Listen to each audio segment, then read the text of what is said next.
আলাইকুম। ডিএনএর দর্শকদেরকে জানাই স্বাগতম। কেমন আছেন সবাই? রাজনৈতিক মৌসুম চলছে। বাংলাদেশটা আসলে রাজনীতি নিয়ে তো সবসময়ই আমরা কথা বলি এবং রাজনীতি নিয়ে একটা উত্তপ্ত অবস্থা থাকে। এখন পরিস্থিতিটা অনেক বেশি রাজনীতিকর। আমার মনে আছে যে বহু বছর আগে রিপোর্টিং তখন একবার হরতালের মধ্যে একজন গার্মেন্টস এর বায়ার, বিদেশি বায়ারের সঙ্গে এই বিষয়গুলি নিয়ে কথা বলতে গিয়েছিলেন মতিঝিলে। তো কথা প্রসঙ্গে তার কি আছে, প্রোগ্রাম কি আছে জানতে চেয়েছিলাম। তো বললো যে আসলে হয়েছে কি, প্রোগ্রাম তো ছিল কিন্তু সব তো বাতিল করতে হয়েছে, কারণ কোনো যানবাহন নাই। এর আগে উনি বলতেছিলেন যে আমি জেনেছিলাম যে তোমাদের আজকে কি জানি স্ট্রাইক আছে, তো আমি ভাবি নাই যে একেবারে যাওয়াই যাবে। তো পরে সকালবেলা একটু বেরিয়ে দেখলাম যে কোনো কিছুই চলে। তো পরে খবর নিয়ে দেখি যে হরতাল বলো, এবং একটু ওনার কাছে খুব শকিং, অবাক করা। কেন অবাক করার বিষয়? বলে যে আসলে তোমাদের দেশে সব মানুষ কি রাজনীতি করে? তো আমি বললাম যে না, আমি করি না। তো বললো যে তোমার মতো লোক বোধহয় কম, সবাই মনে হয় রাজনীতি করে। তো এটা একটু আমাদের দেশে, মানে তার দেশ ছিল হংকং এ বেশিরভাগ মানুষ তার নিজ কাজ নিয়ে ব্যস্ত। মানে রাজনীতি একটা বিষয় আছে সেটা জানে। এবং আমি তখন বললাম যে তোমাদের দেশে কি ইলেকশন হয়? ওই যে হয়, আমরা তো আসলে ওইভাবে সবার নাম জানি না। ইলেকশনের আগে ওরা তো করে, আইন প্রণয়ন করে ইয়েতে গিয়ে। তো ইলেকশনের আগে তাদের এক ধরনের হয়, রেডিওতে একটা বক্তব্য রাখে প্রার্থী, টিভিতে কথা বলে, সব প্রার্থীরাই আসে সেখানে, সবাই নিজের অবস্থান বলে যে আমরা এইভাবে হতে চাই। তো সে অনুযায়ী আমরা দেখি, বিবেচনা করে দিই। কিন্তু অন্য সময়গুলিতে আমরা খুব একটা খোঁজও রাখি না কে মন্ত্রী, কে এমপি, কারা রাজনীতি করতেছে, এই বিষয়গুলো কেয়ার করি। থেকেই যার যার কাজ নিয়ে ব্যস্ত। এটা হচ্ছে এক ধরনের মানসিকতা আমাদের দেশে। বিষয়গুলো এরকম, যারা যে কাজই করুক প্রত্যেকেরই একটা পাস টাইম হচ্ছে রাজনীতি। রাজনীতিটা তো এখন পেশা হিসেবে পরিণত। সকালে চায়ের দোকানে দেখা গেল যে একজন কথা বলতেছিল তার সঙ্গীর সাথে, ওই ছাত্র দলের একটা লোকাল কমিটি হবে, সে তার নাম যেন অবশ্যই থাকে। হ্যাঁ, এটা নিয়ে কথা বলছিল। কেউ বলতেছিল যে যদি কমিটিতে বিবাহিত তো বলে নাই, বিয়েটা কেউ যদি থাকে তাহলে আমার নামও যেন সেটা নিশ্চিত করে জন্য সে টেলিফোনে কাউকে বলতে। কবি আরে মানে এতদিন যাবত হ্যাঁ দলের সঙ্গে আসি, নাম থাকবে না, এই কথাগুলি সে বলতেছে। তার মানে এটা একটা বিশাল লাভজনক। এটা হচ্ছে আমাদের দেশে। এখন তো সামনে নির্বাচন আসছে, সুতরাং এখন এটা খুব রমরমায় মৌসুম চলছে। তো আমাদের দেশের মানুষ আসলে যতটা না নিজস্ব কাজকর্ম, নিজস্ব দায়িত্ব, এই জায়গাগুলির ব্যাপারে সচেতন, তার চাইতে অনেক বেশি তারা উত্তেজিত হয়ে থাকে। রাজনীতি কে এমপি হচ্ছে, কারা মন্ত্রিসভা মানে সরকার গঠন করছে, কারা জিতবে, এই সমস্ত বিষয় নিয়ে তারা বিপুল এবং এটা নিয়ে মারামারি, কাটাকাটি, এগুলি তো আছেই।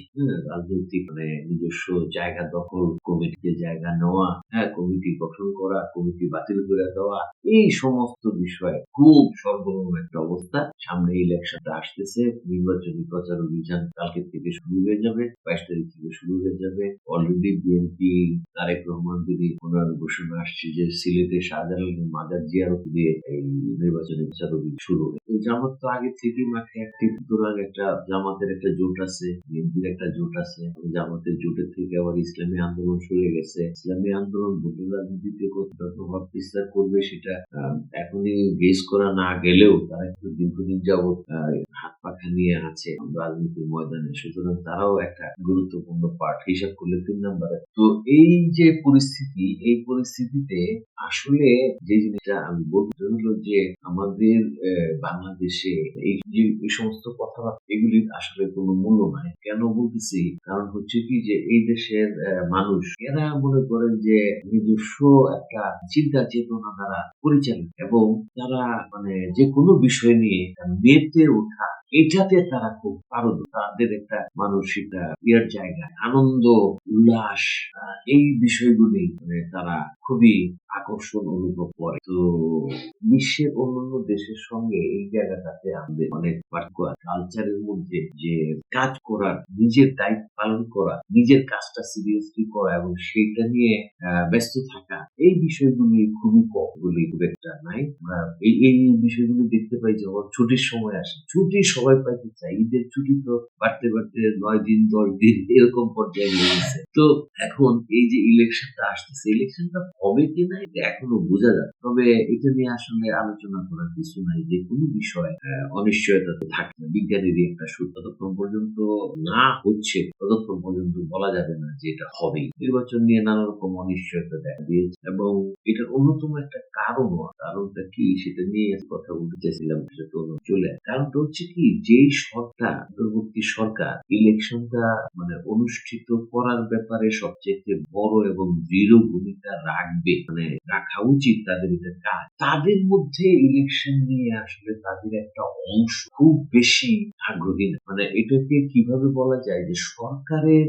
মেইন যে স্ট্রিমটা আছে, এই মেইন স্ট্রিমটা এমন একটা সিচুয়েশনে আছে যে ইলেকশন হোক বা না হোক এটা যেন তাদের এক ধরনের সুবিধা করে দেয়, এরকম একটা মানসিকতা কাজ করছে। এনসিপি এখন বলতেছে যে ইলেকশন অংশ নেবেন, আবার একই সঙ্গে দেখা যাচ্ছে যে তারা ক্রাউড জনতার থেকে টাকা নিচ্ছে আবেদন টাকা। তো মানুষও আসলে এক ধরনের বিভ্রান্তির মধ্যে আছে। মজার বিষয় হলো কি যে এটা স্বাভাবিক, বাংলাদেশে এইভাবেই আমাদের চলতে হবে আজীবন, হাজার হাজার বছর ধরে বাঙালি এইভাবেই চলবে। অনিশ্চয়তা বিষয়গুলো, আনন্দ উৎসব, সংজ্ঞা সংশয়, মারামারি, তা খুন রাহাজানি, এগুলি আমাদের চরিত্রের অংশ। আমরা মানুষ হওয়া যেটা বলে, সেই মানুষ বোধহয় আমাদের এই জনের মানুষ কখনোই হবে না। সেটা ১১৪-১৫ বছর আগে রবীন্দ্রনাথ লিখে গিয়েছিলেন। সেটা দিয়ে শেষ করি। উনি কেন লিখেছিলেন এটা এখনো বোঝা যায়। এটা হচ্ছে যে উনি লিখেছিলেন ৭ কোটি সন্তানেরে হে মূর্খ জননী রেখেছ বাঙালি করে মানুষ করো। আপনারা কি দর্শক বুঝতে পারছেন যে রবীন্দ্রনাথ ঠাকুর কেন এই কথাটা বলেছিলেন? অনেক দুঃখে বলে। তো যাই হোক, নেগেটিভ কথা অনেক বললাম। আসলে নেগেটিভিটিটা আমার চরিত্রেরই অংশ। তো শুভ সকাল জানিয়ে আবারও শেষ করছি। ধন্যবাদ।